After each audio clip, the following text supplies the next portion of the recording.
My name is Clara, a 38-year-old architectural designer living in New York. 2 years after my mother passed away, I was still holding onto the only memory I had left of her, a custom vintage sapphire ring valued at over $45,000. It wasn't about the money, it was her spirit. Since my husband Mark and I were renovating our home in Long Island, my mother-in-law, Evelyn, 62, offered to hold onto a few of my precious jewelry pieces in her home safe. I trusted her implicitly as family. However, one Saturday evening during dinner at her house, I noticed she seemed unusually nervous whenever I brought up retrieving my mother's ring. Sensing something was wrong, I demanded to see the safe. After 10 minutes of stuttering excuses, Evelyn finally broke down and confessed the unthinkable. She had secretly sold my late mother's ring to a local pawn shop 3 weeks prior to pay off her own son's gambling debts. When I rushed to the jeweler, the ring was already gone, sold to a private overseas collector. My heart shattered into a million pieces. She didn't just sell a piece of metal. She stripped away my last emotional connection to my mother without a shred of remorse. Instead of screaming, I made a plan. I packed my bags. I knew that shouting would not fix the pain, but smart actions would. Hired an attorney and a private investigator to look into my mother-in-law's finances. What we found was shocking. Evelyn's home in Long Island was heavily in debt. She had taken a high-interest loan from a private investment firm. She was 3 months behind on her payments and was hiding it from the family. The lender wanted to sell the debt quickly. I saw my chance.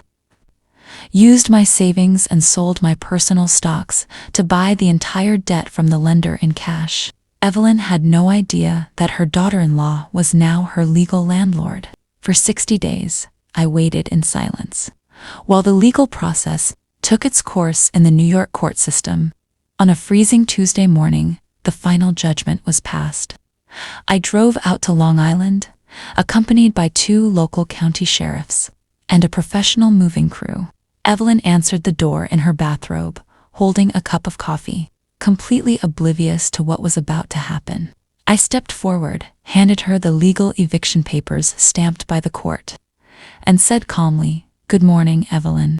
As the sole owner of this property, I'm exercising my legal right to repossess it." Immediately, her face turned completely pale, and her coffee cup shattered on the porch floor. She began crying and screaming, calling Mark to stop me, but the sheriff stepped in.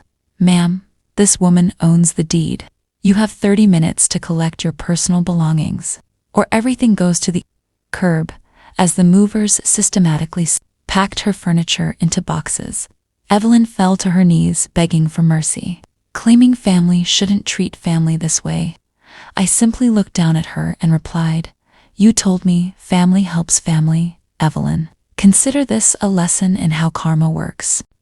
Within 2 hours, Evelyn was standing on the sidewalk next to a pile of luggage, forced to call a cab and move into a cheap motel on the outskirts of the city.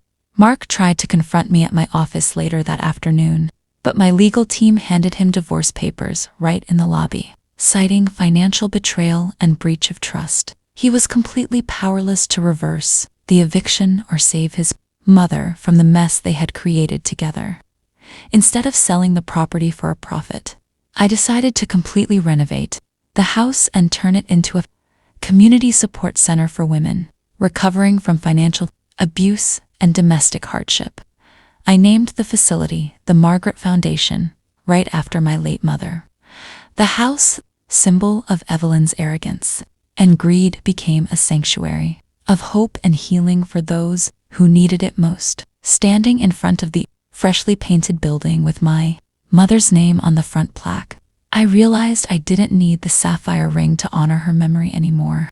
Justice had been served, my self-respect was restored, and my mother's legacy was finally protected forever.